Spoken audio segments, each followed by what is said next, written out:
Welcome to another episode of Hockey in the Fourth, the Enforcer series with Nick, Ed, Don, and Larry. This episode is brought to you by Copper Canyon Tobacconists. Tonight we welcome a guy whose pro career spanned 12 seasons and accumulated 1,529 penalty minutes. He squared off with some of the toughest guys in the game from his OHL days through the NHL. Considered one of the most fun players to watch in recent St. Louis Blues history. Please welcome Cam Janssen. Now to start tonight's show, take it away, Nick, Don, Ed, and Larry. All right, everybody, welcome to the first ever episode of the HITF Enforcer series, and we have a good one for you. Like we said, we are joined by St. Louis Blues enforcer Cam Janssen, and if you have any little ones around, fair warning, this could be a fun one. So, I think he holds the record for the number of fucks said on the chicklets, if I remember right. So, I had a couple cocktails that night. Nothing wrong with that. I appreciate you guys having me on. This is the first one ever, too, guys. I see you guys just got this going, huh? Yeah, so we've been doing the show for over a year, but this is our first actual enforcer series that people have been begging us to do. Oh, nice. Yeah, so, it's funny, man. It's cool how you guys, everybody, you got to be unique in your own way with this whole podcast thing and doing different things all the time. Trust me, man. I'm in the game with this whole thing now, and completely different than what I've kind of done my whole life, to be honest with you. A tech game before versus a game on the ice that your whole life was revolved around. Yeah, it's completely different. Speaking of your podcast, we all listen, but go ahead and tell everybody about the Cam and Strick show. Well, yeah, no, we just started this about 6 months ago. Cam and Strick podcast. We just put out Tom Wilson. We did a lot of stuff, but the whole thing is what I was trying to bring up there is, it's not easy. Like, you guys know that too. So there's 4 of you now. You guys all have to kind of like look at each other when you have to ask questions. You all have a kind of a different avenue you want to go down. Like, people think that, I'm going to get a podcast going. Like, okay, fine. No, it's a fucking pain in the ass. And you have to all be on the, seriously, you have to all be on the same page, all you. So you have 4 guys, and then you got to get a hold of me and get me on the same page, which is the most difficult thing in the world, trying to get athletes on. So I just want to give you some props. You don't have to pop mine up yet. We'll talk about it at the end.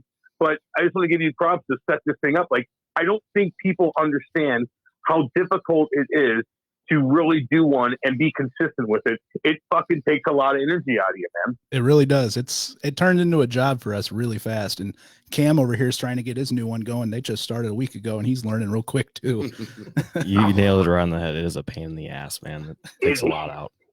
It does. And people are like, I'm going to get one going. I'm like, okay, have fun with that. But you have to have everybody on the same page. You have to edit things. So I give you props, man. But the whole enforcer thing, it's so unique too. Like I saw a lot of guys on Facebook and stuff. Just they put out old clips of fights, and it's over. I mean, that whole era it's gone. And to be one of the last guys to fucking go out there and do their thing, and people are so. Anytime I post something about one of my fights or getting punched or whatever the case is, it blows up because people are craving it because they're never going to see it again to that level. So you're talking like the Devils Rangers brawl that I have watched 1,000 times. I know, like because again, like we're always going to see goal scoring hits, there's always going to be biggie. but there's never going to be those hardcore, bad to the bone motherfuckers. Not these guys that just want to throw around. And I get why they're doing it now, and I'm not chirping them. Everybody's good now. But the old school, buckets off, let's go. Center ice, fucking putting on a show. We're both going to fucking crank each other, and we're going to fucking go for 2 minutes. No, it's gone. Yeah. Maybe once in a blue moon, and it's cool to be able to talk about it because it's so interesting still. That's what Fort Wayne loves. They love that old school, just beat the shit out of each other hockey. No, yeah. You guys are probably, blue collar, just like St. Louis, like where I'm from in Eureka, Missouri. Blue collar people, and they love it. They love the hard nosed guys, man. And even now, even though the Blues just won a Stanley Cup, there's never going to be a heavy anymore, and that's fine. And we get that. But some of the guys on this team, like Oscar Sundqvist and Sammy Blais, they'll put you in the next week. And they're good hockey players. They don't have skill, and they're just blocking shots with their face. They're just absolute new kind of warrior, And it's still cool to see that transition, but it's also cool to talk about the old school days. Yeah, we love talking the old school, but the new guys are fun to watch. Like Robert Thomas that kid's on next level, especially when he pukes in the trucks in the parade. And oh my god, dude! I embarrassed myself that day too. I'm not gonna lie to you. I would have too. Dude, that whole thing, man. You gotta think. Like the Blues had to put all this stuff together. Like they've never done it before. They don't know how to. They don't, and everything just happens. And it's like, oh, okay, shit, we just won. Okay, we need to set this up, set that up. It's so like for everything all the stuff that they had to take care of, man. The organization did a great job. Everything went great. The parade was fucking awesome. Not only did a couple guys puke in the thing, but a couple guys blew a tire and fell off the float. We're all floating. Me and like a bunch of alumni were in a float with like white young page views, and we're all like Channel 5 from St. Louis gave me a GoPro, which was like the biggest mistake ever. Oh my god!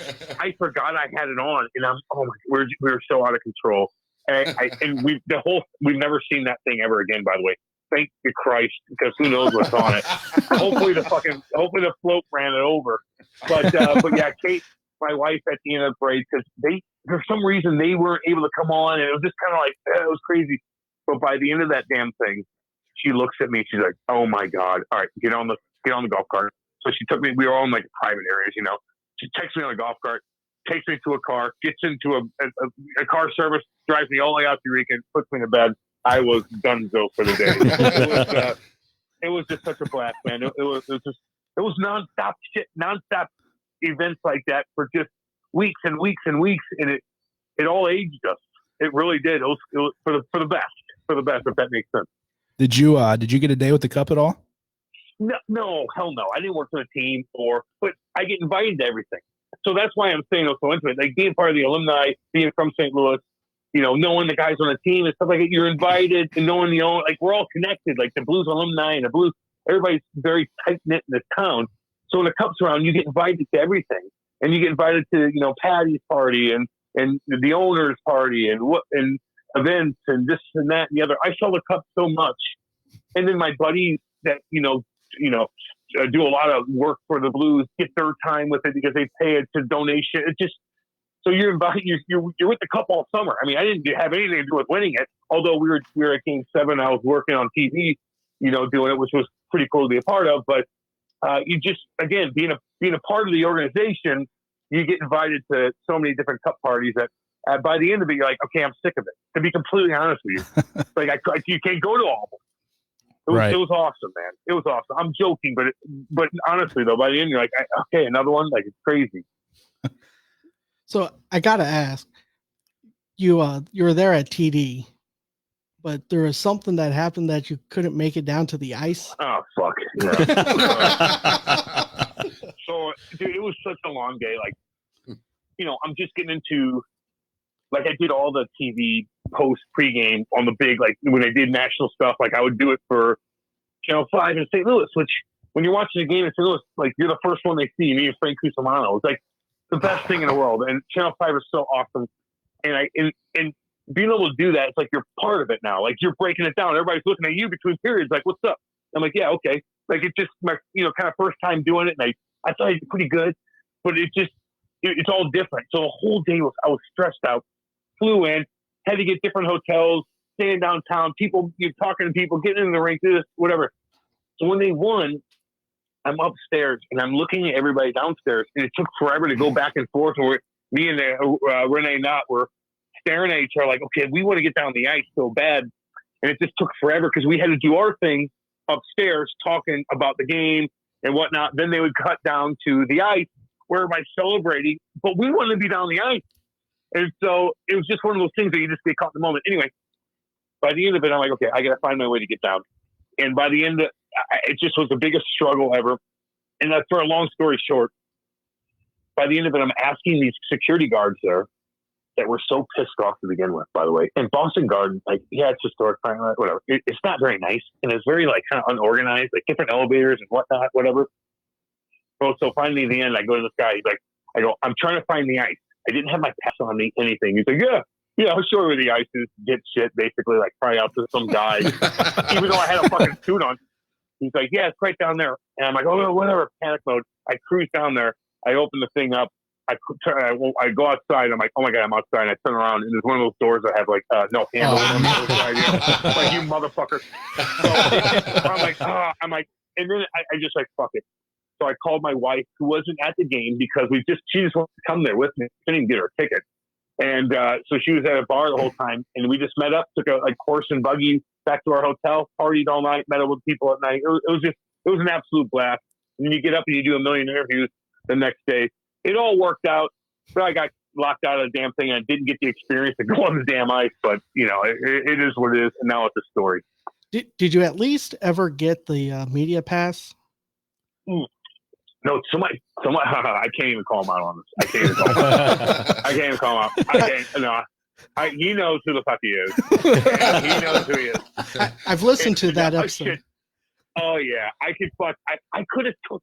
The thing is, I could have grabbed my wife and like, come with me. We're just walking right in. Like, we could have done that. Like, I just don't want to. It was so, you don't know. I don't know anybody there. Like, I played there, but I don't know any. Like, the NHL's take care of it, so it's like, you don't. Shit, if it was St. Louis, like, it doesn't matter. Right. But there, it's like, so I didn't want to get embarrassed or be embarrassed myself. Or then have to go on TV while I'm fucking embarrassed. And then that's going to be nothing but downhill from there. So it was fun, man. Unbelievable experience. And again, stories after stories from that weekend. Well, we'll go ahead and we'll get into some of the actual enforcing stories or questions here. Cam, I know you made a list. What do you got first? All right. Yeah. All right. It's a pretty simple one. Who was the toughest guy you ever faced? Man, that's such a loaded question, dude. You got to think. The usher at TD Center. No, I couldn't even oh yeah. All right, who gave you the biggest fits then? There you go. You got to tighten it up because everybody's tough, man. All those guys are bad to the bone. They'll knock you out. You can knock them out. You can lose. You can win. You just don't play there's a roll of dice at times, Colt Moore, I struggled with. Yeah. He caught me a couple times. Even Biz Nasty, Paul, this and that. I struggled with him. He didn't hurt me. The fight sucked. So, like, there's different even levels to that. Like, who really beat me up? McGrattan did when I was young in juniors. Then it woke up, and then I liked fighting him, and I got my groove with him, and he let me fucking hit him, and we fucking just go back and forth, and it's fun. Orgy caught me a couple times. I remember one time at home, a bunch of people, of course, at the game, and he catches me in the back of my fucking head, dude. Oh God! I remember throwing a punch and I fall, and my helmet comes off, and he just gets that last one in, right? The last one in the back of your head, which just makes you go black, by the way. Like, you go boop, like, oh, where am I? Yeah, one of those. You get hit in the temple, you get hit in the fucking jaw, you get in the back of the head like that, you go into a weird spot, and you're full. So I play that game, I get in my car, I have a big expedition, I had a bunch of people in there, girls, things like that. I was young, playing at home, I was doing my thing, like, fuck, I didn't feel good. I'm like, let's go back to my house, we'll party at my house, whatever. Halfway through the drive, I'm like spinning. Didn't have dead sober, just got done playing. I'm spinning. I fucking puke all over myself. Scare everybody in the vehicle. Girls are going crazy. My buddy fucking gets me out, wipes me off, gets in the car, takes me home. I get in the shower, wipe up, party that night. play the next night, get into another fight, didn't feel anything ever again. Weird things like that, man. Isn't that weird though? Like I'm fucked up, I'm too kind of like a concussion, but not. But then the next day I get up and I'm like, let's just go out there and play. Like, but I never puked like that or dizzy that bad. He caught me in the back of my head and it fucking just puked. That had to have been it. You know, I was dizzy real quick. That had to have been it. So that was a weird one. Gross the girls out, but at the end of the night, it didn't matter.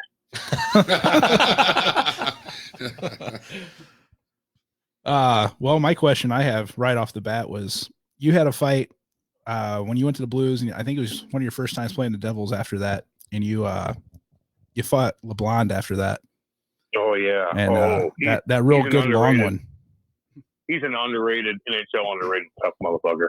He's a high rated AHL heavy in existence. He's probably one of the top.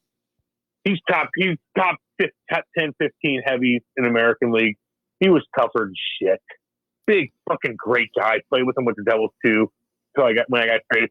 Just a cool, respectful, long-armed, heavy punches with both fucking arms, could string you out and hit you. Tough guy.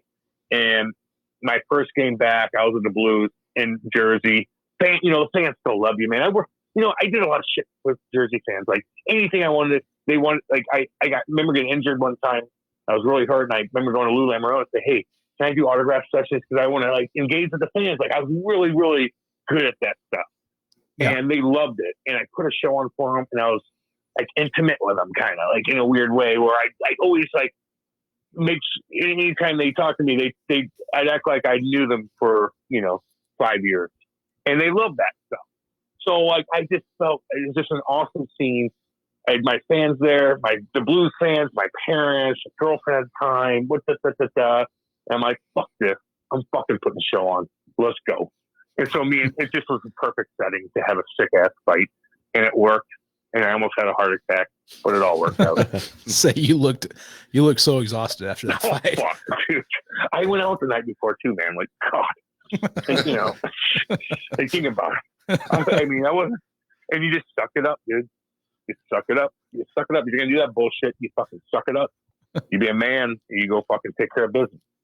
Well, you had 5 minutes to rest up after. It's all good. I needed fucking 8 hours. Your mind, you're ruined, dude. You're ruined after one of those, man. You're ruined. Your body's done. You're seized up. I was seized up on the bench. Like you're fucking done, dude.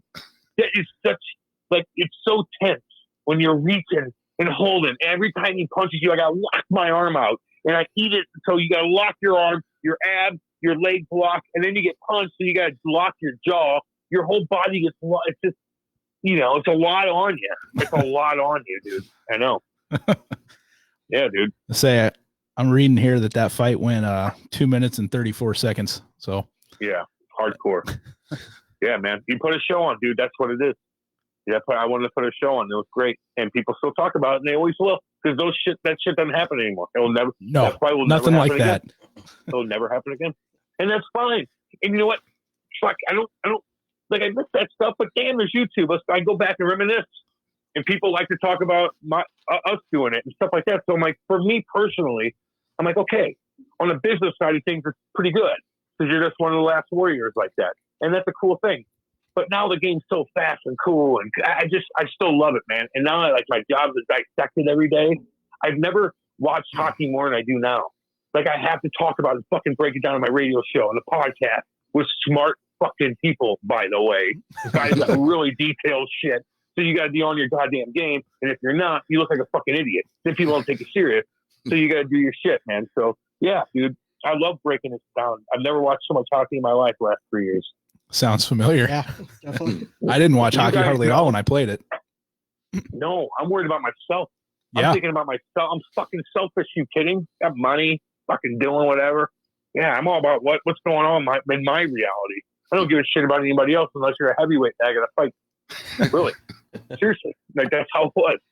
Just in my own world. And I lived at home with my own buddies here. Like, I lived 2 different lives, man. Like, playing the St. Louis. I had my buddies. And then I had my hockey people. Like, just 2 different lives, man. It was cool. So, I heard you mention that you wanted to fight Ty Domi. and the opportunity that you had, he was injured or something. Was there anybody that you really wanted to fight that you just couldn't, never had the opportunity? He would be the number one. However, I had him on the pod the other day, by the way. He's so fucking cool. Yeah. He did some nasty ass shit, and he fucking knows it. And he knows, like, elbowing Niedermeyer. And he did some badass shit, like hardcore, like, we're like, oh, Jesus, Kai. But that guy was a fucking warrior. And he's a good dude, and he loves his teammates, and he does not charity, and his son's cool as fuck. Max is cool as shit. And he comes on my fucking pod, and he says shit about Scott Stevens, and I'm like, oh my God, like, he just doesn't give a fuck. And it's just, he would be cool to fight. And I'll tell you the story on that. Like, I remember playing the Leafs, and this is right before he retired, right? 05, like the year after he retires. I go up to him, like, I go, you want to do it? You want to do it? Give me this. He's like, I got a bad wing. I'm like, okay. I'm not going to force you. I fucking respect it. Okay, where's B-Lack? Let's go. You know, that's one of those. Like, that's just how it was. I respect you. You got a bad fucking wingman. You played fucking 1,000 games. No. I'm bound down to you, bro. You're the fucking man. You did your shit. I respect the shit out of you. So how was it fighting B-Lack? Because I know that guy had a fist of steel. Speaking of respect, man, that guy was awesome too. People loved him. Rest in peace, by the way. Yeah, dude. We had some monumental ones, man. You know, couple fights with him that kind of puts you on the map because it's in Toronto and there's controversy involved. And I hit Caberlet and hurt him and kind of ruined their playoff run. And people in Toronto don't like that. If you didn't know, they like their hockey up there, and they're fucking crazy.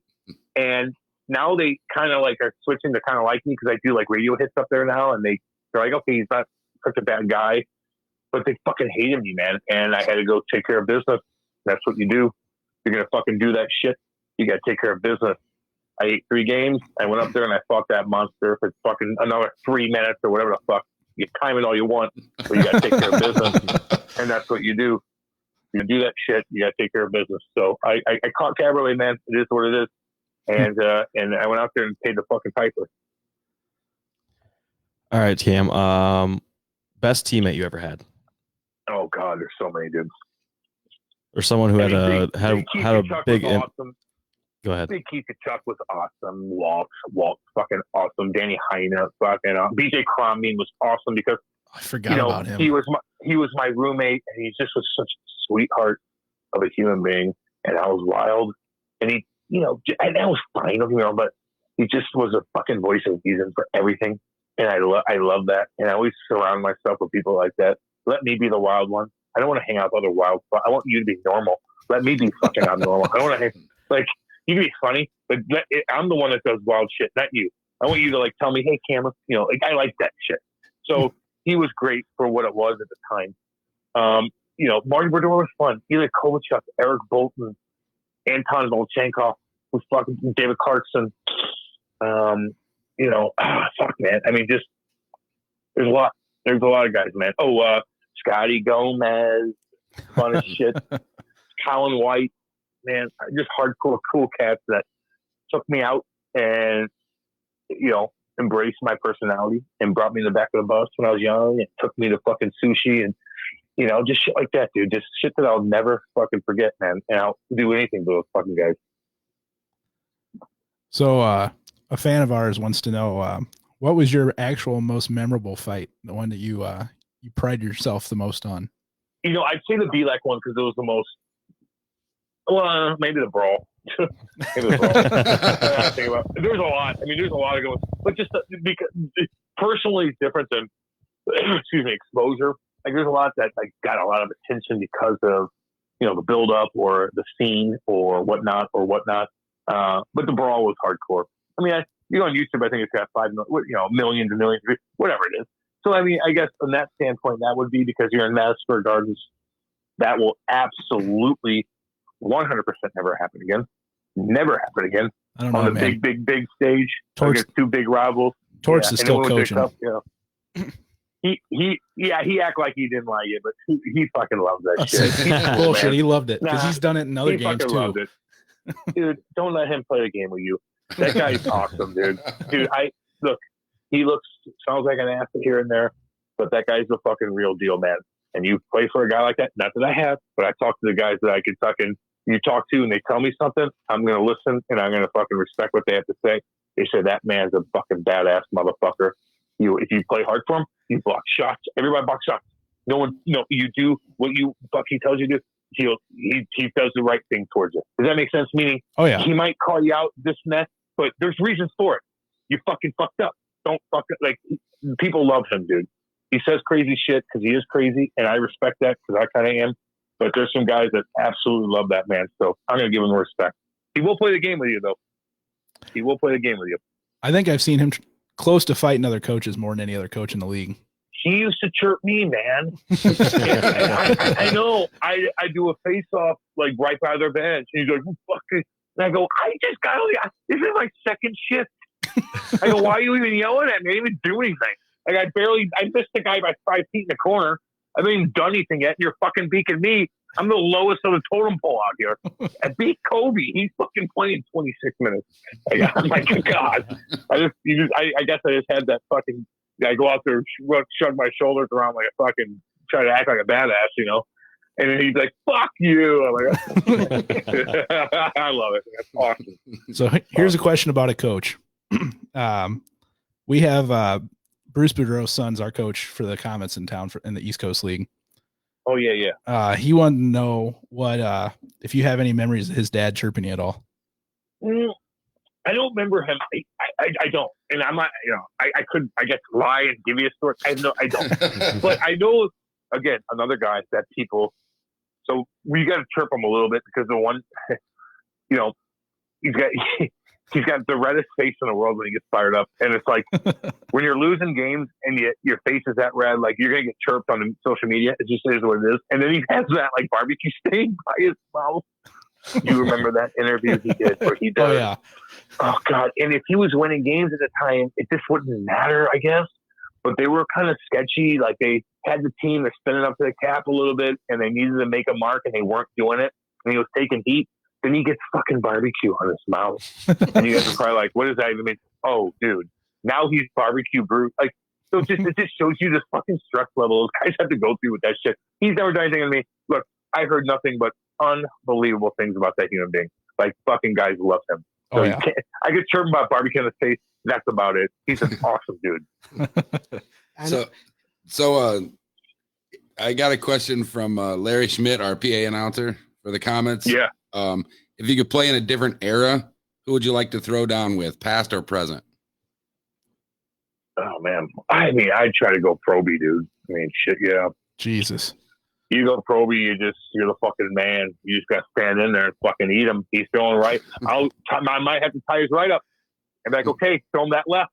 I know you throw hard right, your left. I'm not that worried about. But you always find a way to get out of your jersey. So I don't have to worry about that because that's the fucking 90s now. You're going to get out of there to sweater. But if you want me to get out of my sweater too, then I'm like, fuck, I don't know. But if you fight Proby and you do well, you're on a fucking pedestal. Now you made a name. Ask Eric Moulton. Ask Reed Lowe. Ask guys like that. Fuck, I fought Proby. Did all right. Even in his fucking, when he later on in his career, what does that do? Pumps your ass up, man. Proby'd be the guy. Yeah. Certainly not Dave Brown. I don't want those left motherfuckers coming at me like jackhammer left. I'm not. Those are hardcore to deal with. Another fan wants to know: is there any teammate that you had that you just wanted to beat the living hell out of and couldn't stand being around? No, not really.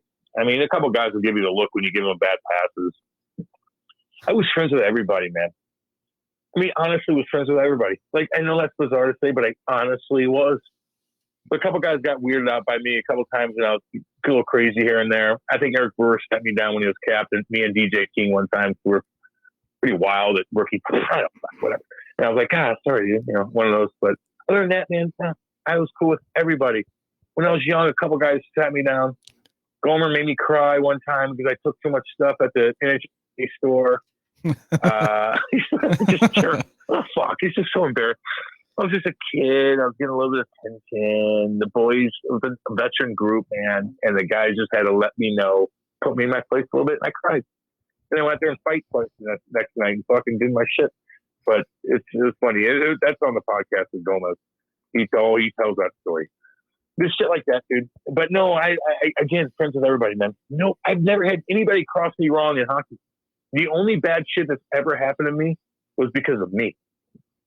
All the bad shit, any fucking negative shit happened was because of me. Yeah. Take that down, dude. And let anybody else try to say that, if anything. Like, I would fucking admit that 100%. Every fucking bad decision, every time I got sacked, every time it was all because of something I brought on myself. No doubt about it. That's something I've heard from multiple hockey players of different levels, that they all take responsibility for everything they did. Yeah, I don't know, man. A lot of people are coming out now and saying all kinds of stuff. I think a lot of guys do, but I truly believe that. Like, I got lucky. I also worked hard. I also got lucky in certain situations with, partying, playing your hometown was hardcore. But anything that, again, I got caught up in was, this is all me. Everybody gave me a chance.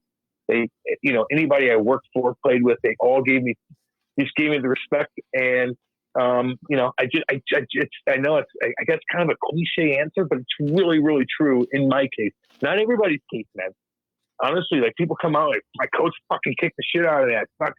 I get the guys tortured me. I got hazed. I got this. I got that. I'm like, that just never happened with me. Never. And I'm dead serious. I got a unique question for you. Favorite goal you ever scored? And did you chirp the shit out of him after you did? No. Go look that up on YouTube, dude. It's actually a pretty good one, man. The one time I shot the puck and actually scored. Look at the first one. Ovechkin could have back-checked. I came on the penalty box for a stupid-ass tripping call, and Ovechkin should have back-checked a little harder. Look that up on YouTube, and you guys will laugh. All right. Here's one. What barn was your favorite to play in, and was there a fan base that gave you the business more than any other? Yeah. You know what the fan base was? The Rangers? Over in England. No shit. Coventry. Yep. I would not expect that. Wow. Yeah. Of course, they got those soccer fans over there. So there it is, right there, baby. Ding, ding. Yeah, they're so hard. They are so fucking cool over there, man. Hey, look, Chicago's awesome. The national anthem, blah, blah, blah. But over in England, those fans are so hardcore. It is so fun, and they would bash you so bad, and they're right behind you. And there only might be 1,700 people there, a couple of them, but they're right on top of you, and they're like, they dig into you, not like you suck. No, hey Cam, hey come, your wife is a. I'm like, what? Like, what? And I look back and I kind of like, I'm like, oh my god. And then all of a sudden, you play them so many times where I became buddies with them, and I laugh at what they say, and I'd go out there and kill guys, and they would, and now they're all like listening to my podcast and fucking. But at the beginning, I'm like, oh my god, these guys are so hardcore, and then by the end of it, it was so fucking. They're so witty and funny, and they do their homework on you.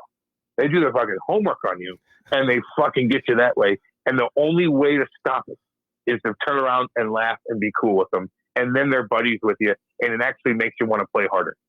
Yeah. Yeah, you did win the cup over there, so must have worked. 2 of them, baby. Yeah, dude, that was awesome. Last game I've ever played, I held a trophy up. Wasn't the Stanley Cup, but fuck, was that a fun time over there. Oh, they treated me and my wife like, I told you this one's been like royalty over there. It was so nice, dude. They awesome. Really, really did, dude. I worked my ass off, though. Don't get me fucking wrong. I put a show on for them. But that, you got to do your part, too, or it's not going to happen. So how was it when you got into tilts and stuff over there? I mean, did you get suspended and shit because of the European rules? Nope, not one time. I didn't miss one game. I didn't miss one shift over there. Nice. I can't believe I didn't get hurt. I know. I got lucky. That's why I didn't want to play another year, because the way it trends in hockey, you go a year without getting injured, you're fucked up the next year. Write that down. Write that down. Seriously. Especially later on in your career when you're fighting all the time in England, you're going to get hurt. We got a guy here that went to Norway a couple years ago, and he's our utility player, I guess we'd call Sid. Yeah. He went to Norway, and he was the first guy to fight on Frisk Asker, and he got suspended, and he was like, fuck this, I'm going home. So he came right back. Well, like, if you go over there and you don't play well, man, people are going to be all over you. It didn't sound a pleasant experience. It was a complete opposite. Went over there and just played great. And like, I did funny things, and I would, they'd ask me to do funny things too. And I did, like right when I got there, I didn't know anybody. And they did this like charity game. The whole place was packed, and all the big boys around the whole league would come and play in this game against us, in a sense, because our coach, 10 years, they celebrate our coach, and the whole league comes in for it, whatever, like an all-star game kind of, whatever it is. It was the very beginning of the year.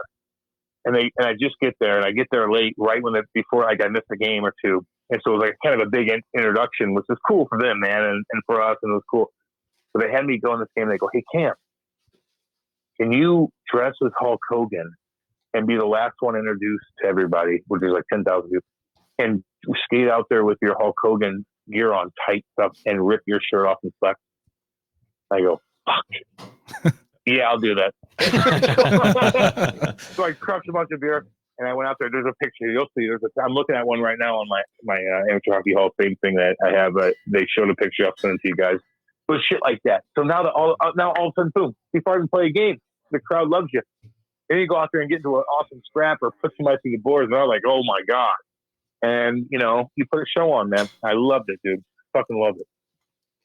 Yeah, Nick mentioned Sean Sadowski, local guy that here. He kind of reminds me of you because he gets in fights and he smiles. He just loves it. Yeah, until you get corked. Yeah, it's all fun and games until you catch one hardcore, man. Everybody gets caught, dude. So yeah, you like to do it. You don't joke. I smile afterwards or something, but during it, I'm like, let's go. Like sometimes you're just in that weird mood where you're like, I smile at the guy, but no, I took everyone serious, man. I fuck, because anybody can knock you out when you're fighting guys that consistently. Anybody can fuck you up, and you got to be. I didn't want to get embarrassed. I wasn't worried about getting hurt, more just getting embarrassed. At home, in front of your wife, in front of your wife's family, or fucking whatever, your teammates, your GM, just that's all that. Just that. So I always had a game plan. All right.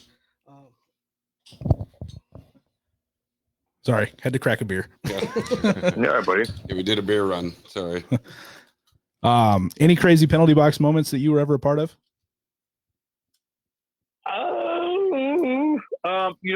In juniors it was wild. I always took my gear off in the penalty box, though. Oh yeah, like take all the shoulder pads off. Have no. Either I'd have like no get shot, because I was always like one of the fans. I don't know. Why wouldn't I fucking do that, right? Like I get to a badass crap. I fucking fist pump somebody. I'd always go to the box and just take off my gear and just kind of stare around, like you're a shit kicker. I don't know. Like I wanted to. I was jacked, and I wanted to fucking flex for the crowd, and they loved it. And then finally, I think the OHL had to write something out. Say Cam's not allowed to do that anymore. Like I created well for some reason. Like I was doing something to intimidate the other team. So they kind of wrote that out, and I couldn't do that anymore. But fuck, man, I just, I didn't want to be too crazy. We'd be doing crazy stuff after fights. I don't like when guys do too much stuff. My shit was always like emotional shit. Like what? Like scare the fans. Like what? Just something quick. I don't want to like do the Brandon Sugden shoot the crowd with like a gunslinger thing. Like, you don't need to do that because you jinx yourself, and the next time you'll get caught in the fucking jaw and get knocked out when you do that shit. You played in Windsor, didn't you? Oh yeah. Fuck that barn. Well. Oh yeah. I played. No one can hide in that barn, baby. I played a game and a half for Saginaw before I realized I wasn't that good and went back to the Null. So the one game I played was against Windsor, and I got fucking lit up because I was a goalie. So that was an 8-1 loss. So fuck that old barn. Yeah. No, they got a new one now. It's nice now, but yeah, I love that old barn, man. They were so small. I could just, anytime you hit somebody against the boards, it just was so loud for the fans. I loved it. Well, and the fans were right on you. That was a crazy thing for us. Is I went in there and I turned around and I was like, oh my God. Oh, I love that though, man. People they loved it. I love it. I love it, man. Put on some goalie gear and do that shit and see if you still love it. Yeah, no, that's why I didn't play goalie. Well, that's why I didn't play goalie. I want to be in control of the play a little bit. Goalies are tough, man. I don't know if you're loved or you're hated. There's like no in between kind of thing. Correct. You know what I mean? You know, Absolutely. either you're good or you're not. And it's a stressful job. You get blamed a lot. So here's one. Who is the most superstitious goalie you've ever played with? I think Halak was pretty superstitious. Yeah. Marty just was like, fuck it, let's go, you know. Chris Mason was pretty hardcore. He was hilarious. Ty Conklin was funny. Like Mace, like I'd go down and score on him in practice. He'd be like, I'd be like, he'd be like, fuck you. Fucking guy. And then we go party that night. Or, you know, like, buddy, like, you want to fucking kill me. And, you know, like, it's just funny. Like, I love that. It's competitiveness, man. Like, fuck, I loved it. That's why he was good. Mason's an awesome guy, by the way. Chris Mason does a great job down in Nashville. Yeah, he really does. So, back when we're starting hockey, you know, your parents heard the story. Parents drive you up to Michigan, and you got kicked out in that first period, and then first shift. Yeah. Were they always supportive of you know, Of not your just being style? hockey, but just your style? Because I know my parents would kill me. Oh, they fucking loved it. My mom didn't know. She just heard from my dad. My dad's like, oh my God, Cam's, he's fucking getting a lot of attention. And my mom's like, well, you know, it's costing a lot of money. But my dad's like, just trust me. Look at all these cards from agents. Seriously. And my dad's like, my mom's like, okay. And then, you know, I'd go up there and like, sometimes I'd fucking get kicked out of the game. It wasn't because I was doing stupid shit, but, you know, you look at it now, I was like, oh my God, you're psycho. But at the time, I was just getting my groove. I was fast and I was strong, and I had that killer in me. And I'm like, I'm fucking bigger than all these guys, although we're the same age. And I'm like, I just got obsessed with hitting like hardcore. And then sometimes you hit a guy wrong, and the poor kid would have to get rushed to the hospital, and you'd get booted out of the tournament. And my dad would look at me like, oh. And we drive, you know, 12 hours home because you're done. And you're not spending another fucking night there in a hotel that you don't need to pay for. You know, so they're like, fuck, give me the, you know, it was tough, man. Like, it cost a lot of money, but it all worked out. But my parents were so sorry. Fuck, and they were so, they listened. So put it this way, they watched every game growing up. At least my dad, for the most. My mom had to be at home. Like, it was tough going back and forth. My dad watched every game in juniors because I played here. He listened to games when I played in Windsor. He watched fucking games when came up there and watched. He watched games when I was playing for the Devils. He watched me live with the Blues. And now he listens to me on the radio every single day, right next door to me. We live next to each other. Oh, that's awesome. Cool, eh? That is awesome. Mm-hmm. Very cool. So did you ever take any kind of fighting classes like boxing or MMA? And I know I know the answer to this because I remember the 17-year-old kid story. Fuck yeah, dude. Are you kidding? Dude, I created a hockey fight thing here in St. Louis, man, with my shit kicking buddies and Finney's mixed martial arts. But my dad dropped me off there when I was young. He's like, just go in there and talk to somebody. I'm like, okay. Like, yeah, let's go. You're tough. You just need to learn to be real tough in the right way. And I just went in there. It's like the most intimidating thing in the world. You ever walk into an MMA gym when you're 16? Go ahead as a 16-year-old, walk into any fucking MMA gym and not be the fucking intimidated as shit, even by the girls. And a lot of them are hot, and they'll fucking head kick you in the fucking face and knock your ass. Like, it's intimidating. So I did it. And so we do all these fight drills, man. And then all of a sudden I started going there all the time. And we just got obsessed with it. And we created hockey fights out of it, where we'd have headgear and, you know, make gloves on and switch with each other with towels wrapped around our shirts and do this and go for 2 minutes. And I got Patty Maroon coming in and Brandon Bullig and all my hockey buddies in St. Louis coming in, kicking the shit out of each other. And we all became really, really tough. You know, like technically tough, you know? Yeah. So fuck yeah. There's a story about the kid. What was it, a 17-year-old kid that you Oh, he's lying. Okay, fine. He's talking shit. A couple guys I probably caught. We catch each other once in a while, man, where you just, you know, you're going, you get, boom, sorry, boom, I got caught. Like, it's just one of those things, man. You got headgear on sometimes you don't. But it is what you, fucking, he over-exaggerated. I'm not beating up 17-year-old kid. Get out of here, Patty, you donkey. Fucking asshole. I should fucking kill him. I brought him on that fucking time. Now he's serving me for that in the God almighty. No, we love each other, man. He's awesome. You guys grew up pretty close to each other, didn't you? Yeah, dude, we're all connected, man. All of us in St. Louis. All the guys, Fish, to Chris Weidman, to Chris Butler, to the Stasi boys, to McKenna, to there's the Chuck boys, like Clayton Keller. We all know each other. Like we're all like fuck. We all see each other in the summer and skate with each other and do charity events, and shit. It's just so funny, man. It's so funny. I love taking all those guys. I used to take those guys out when they were nothing, when they were nowhere. And when I played here, I'd fucking take out all the hockey guys. I'd get limos and we'd have so many people in a limo that would scrape the ground, and I had to order another limo and bring all the I did it up, man, for the guys, dude. And now we have a $250 million rink with our own locker room, endless booze. It's just, we have a cool fucking setup here, man. We really do. So what do you think of the Kachuk kids now? They've kind of grown up pretty quick, didn't they? Oh, they're hilarious, dude. I used to show them how to fight, man. They were just on National Network talking about that. And, they're just good kids, dude. Walt was just the coolest guy in the world. Chantel, Karen, they're all the cutest, coolest family. And when people bash Matthew because of the way he plays, I get it, but he's a sweetheart of a human being. I mean, sweetheart of a human being. That whole family look you in the eyes and say hello and know your name and just cool shit like that. Little things like that go a long way with me, man. Say they bash him, but he really brought the Battle of Alberta back this year. Fuck, so dude, he's gonna make $100 million. The fuck out of here. You're fucking kidding me? He's unbelievable. And he stuck up for himself after he got fist pumped. He fucking said, fuck it, I'm gonna go you. Yeah. Like, dude, he's a fucking man. He's an awesome kid. The whole family is awesome. Yeah. Walt took care of me, dude. Walt took care of me when I was young, man. Awesome guy. I made the drive out when he retired. That last game he played at home. That was really awesome. With no teeth in. Did he ever have teeth? Remember he got fucking bucked? No, he got slashed after the face against the Blackhawks. Dude, I was in that game. Yep. His last year playing. Boom. Oh, fuck, it was horrible. He probably smiled about it afterwards.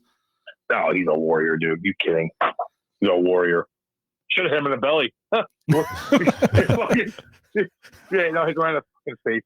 He was so funny in the locker room, man.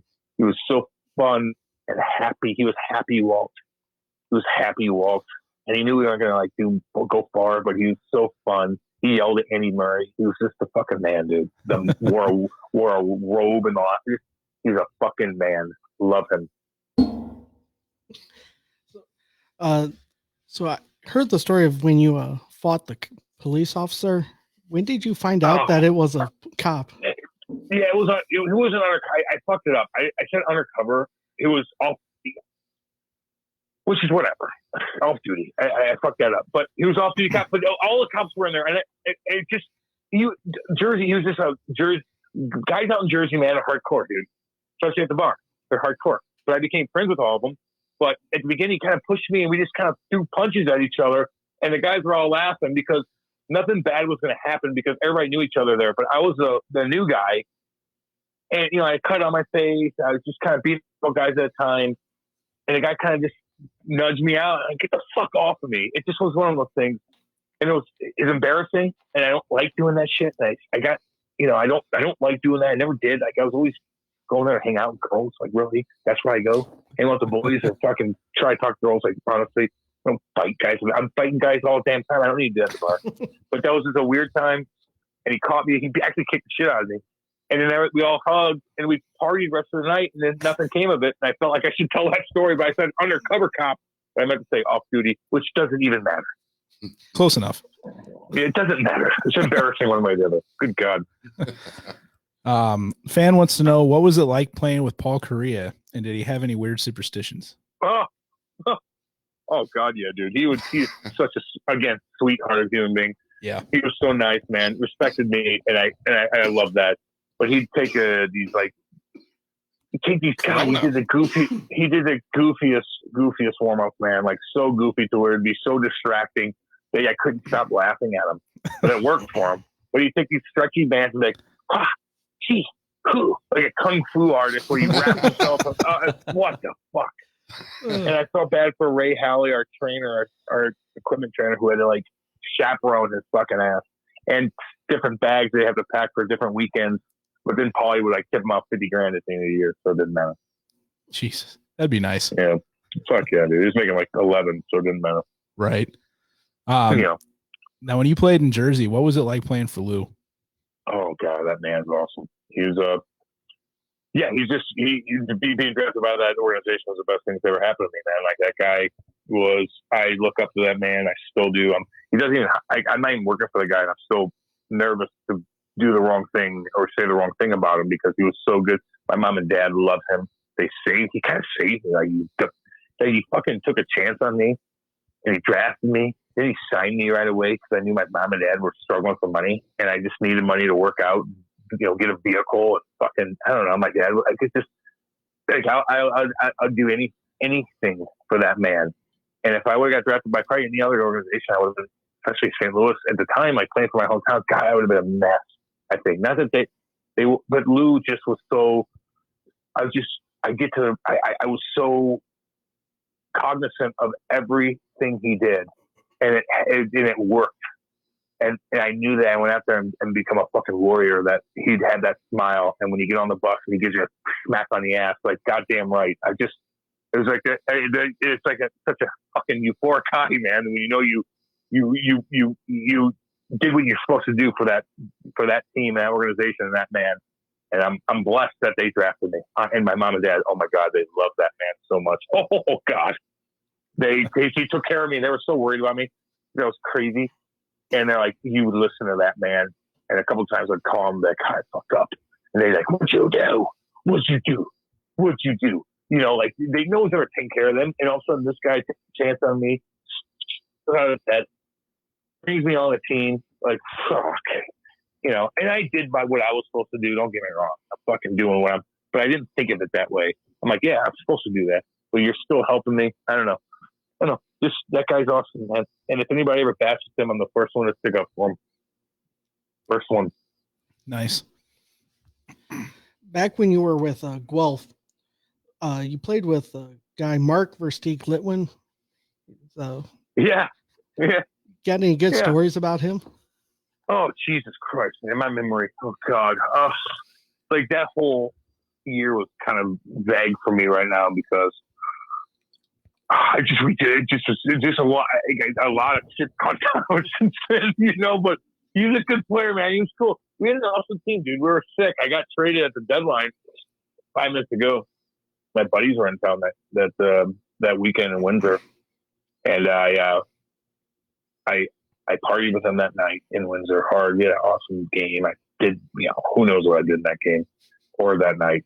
And we remember partying with all my buddies that came up from, drove fucking 14 hours to come up there.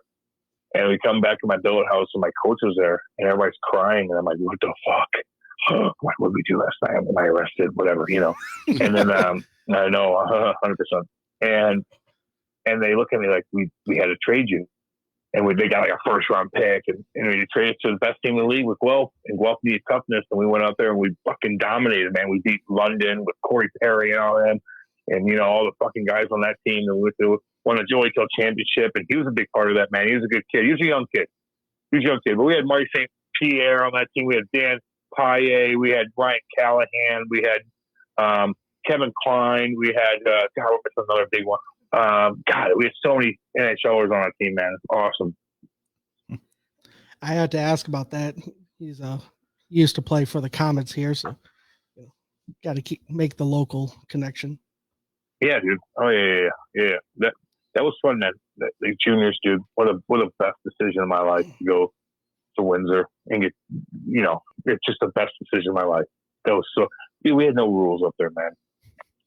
We had no rule. Like, fuck. They treat those kids like royalty. They really do. We did whatever we wanted. And especially when you sign and you're drafted and you're leaving the next year, like they have no control over you. So you're fucking 18 with money and, you don't have to report to anything but practice. You're not in college where everybody's looking down. You do whatever the fuck you want. Yep. Yeah, dude. Crazy. How many times do you go across the river to catch a Wings game at the Joe or anything? Why would I even want to go over there? Why would I even want to go through customs to go to fucking the U.S. when I'm 18 years old? Well, that's no true. Reason to go over that's there. true. The only reason why I went over there is to go box because I boxed in the morning and I go to the shit kicking fucking gym over in Detroit, hardcore Detroit, by the way. So most of the city. Like, I did it. I sucked it up though, and I just did it. Yeah. I knew I had to work on my left. Yep. I guess that makes sense. You can drink in Windsor. So yeah, dude, I'm not going over to Detroit. There's no reason to. I mean, yeah, I went to some games because the team took us there, but I didn't even care about going to Wings games. Just fucking watch Sports Center all night. Right. You fucking watch it at the bar. I don't want to go over there. We'll play. Like I'm doing enough hockey shit. We'll watch it with the boys hanging out at the bar somewhere in Windsor. So you mentioned on Chicklets back when you were a kid, the only real hockey you knew about was the Blues and hockey cards. Do you have any card that was your prized possession? Oh, Pablo Bure. Ooh, yeah, dude. He was just like the coolest cat in the 90s, But yeah, that's how it was, man. And hockey fight tapes. Yeah, my dad would just get me these hockey fight tapes. They were so corny. But God, I got obsessed with it. And then they play music. And I remember me and my cousins would like be in the living room, like hip checking each other, like blah, bam, just like we're watching. And my dad, like, good God, like we called, he's like, what do you do? You're gonna break your fucking, like it's just. He's like, go downstairs in the basement, put the rollerblades on, and do it. So we go down, put a helmet on, because we hip check each other after watching hockey fight. And then we fight each other, and we just got obsessed with it. And then you go to McDonald's and Holly shit was everywhere, and I'm like, give me that, give me that, give me that. Just he was everywhere, and I wanted everything of his. And then Twister was fucking awesome. It just was. It just they were so cool. They were just the coolest. The guys on the team were so cool at the time. Heavyweight. Brett Hall scoring 86 just was a fucking awesomest era of hockey, and it got so many people in the hockey in this town, man. It really did. So, who was the smallest guy that tried to prove he was tough and wanted to fight you, if anybody? There's some tough fucks. Like Rick Rippon was tough, man. Like I was bad at the bone, and I was bigger than him. That's many guys I was bigger than, especially in the show. He was tough. That Carcel was tough. Damn, dude. I was smaller than everybody else. Really. I mean, shit. It was nice to fight a guy smaller than me. Like, it's like, fuck, I could find a guy that's 2 inches taller than me. Oh, sweet. It's when they're 7 inches taller and you're like, fuck. All right. Jump. But yeah, Rick Rippon was like probably pound for pound. He was tougher than shit. Yeah.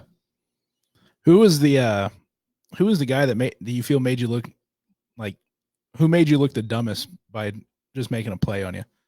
Oh, myself. Oh, well, I made myself look the dumbest more than anything. I mean, a couple of guys, I remember doing a couple stupid things. As far as plays are concerned, like just, I remember like going to get the puck on the wall and like thinking the guy's going to hit me. So I brace myself and all of a sudden he just like loops right around me and takes the puck and I fall into the boards like a fucking idiot. And you're like, I thought he was going to like go shoulder to shoulder and try to win the puck battle that way, but he faked me out and I'm like, blow a tire, but bam! And they go down and score a goal, of course, or something like that. Like that shit happens, man. Oh yeah. Ben Eager fucked me over a couple times. You fought him a couple times in the game, didn't you?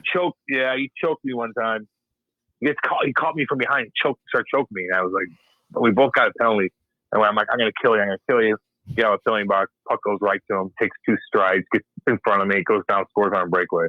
I'm like, you fuck. He chokes me out. I almost die. Then I chirp him like I'm going to fight him. I go out there, try to drop the gloves. He gets the puck, goes down, and scores.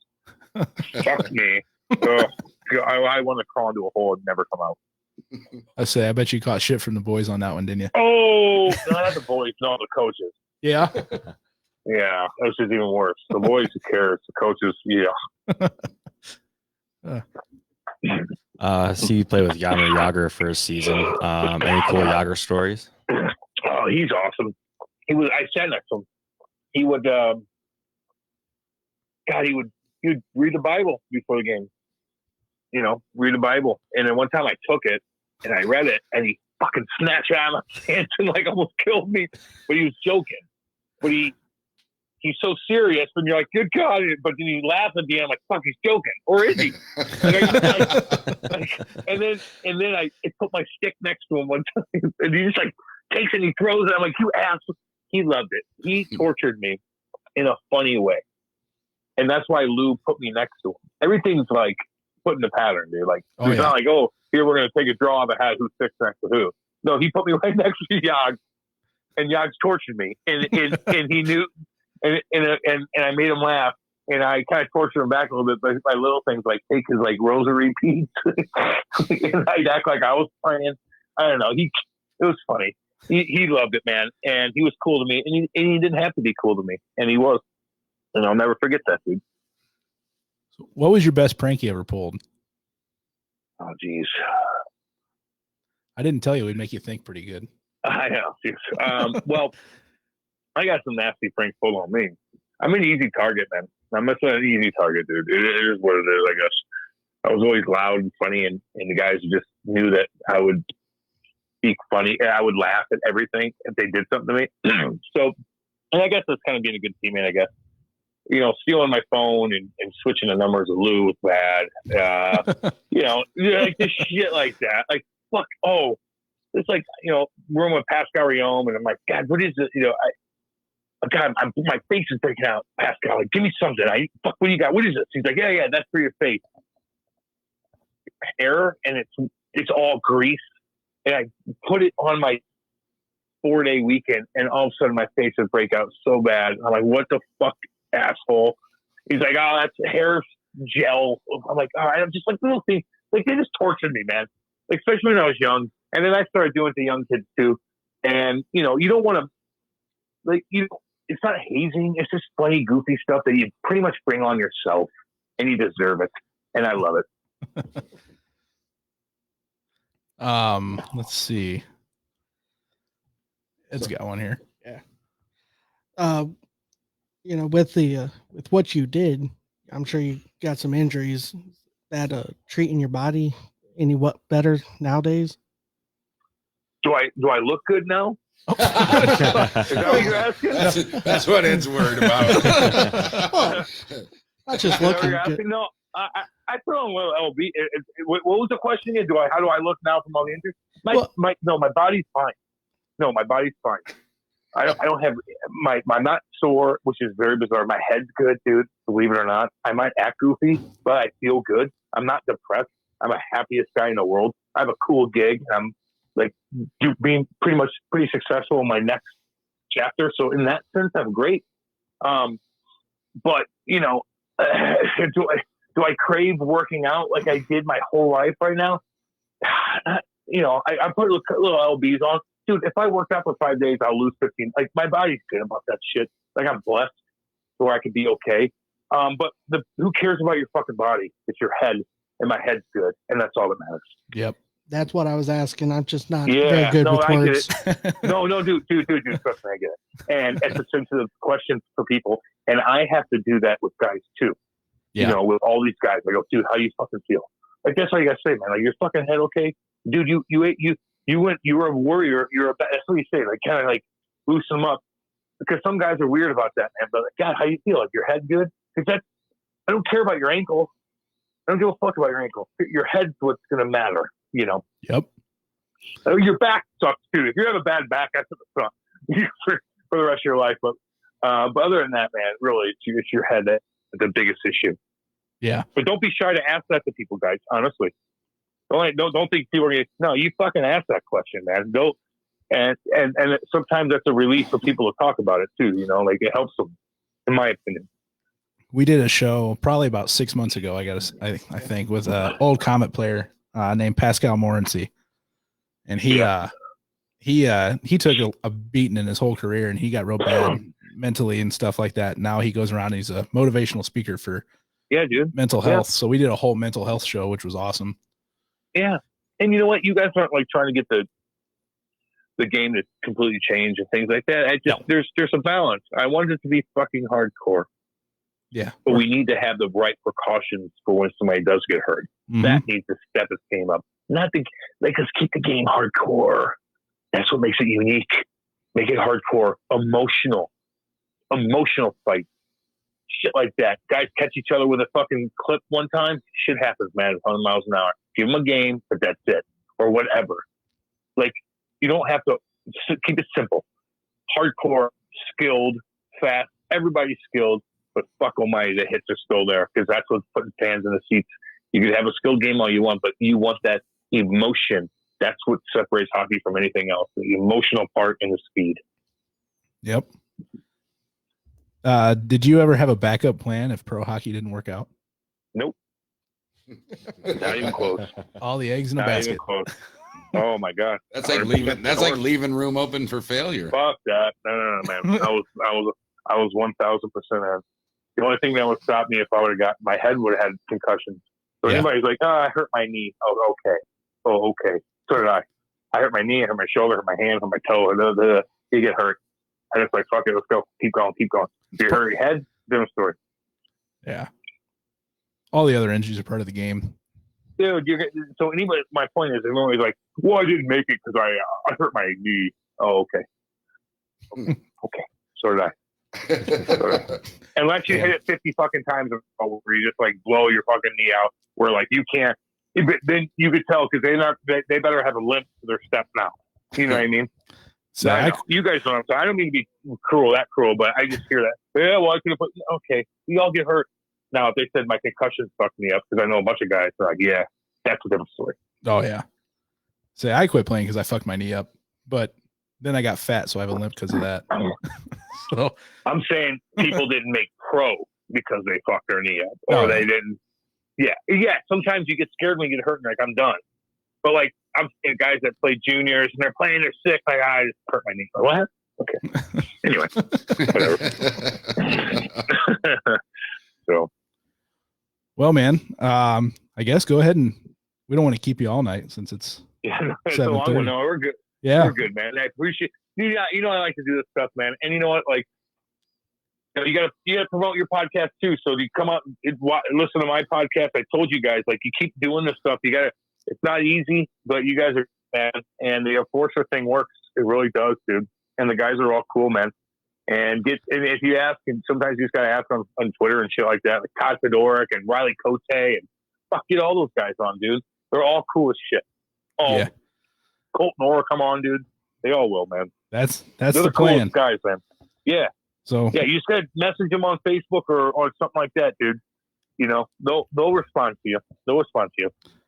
So why don't you go ahead and pump yours up a little bit? Tell everybody what yours is about.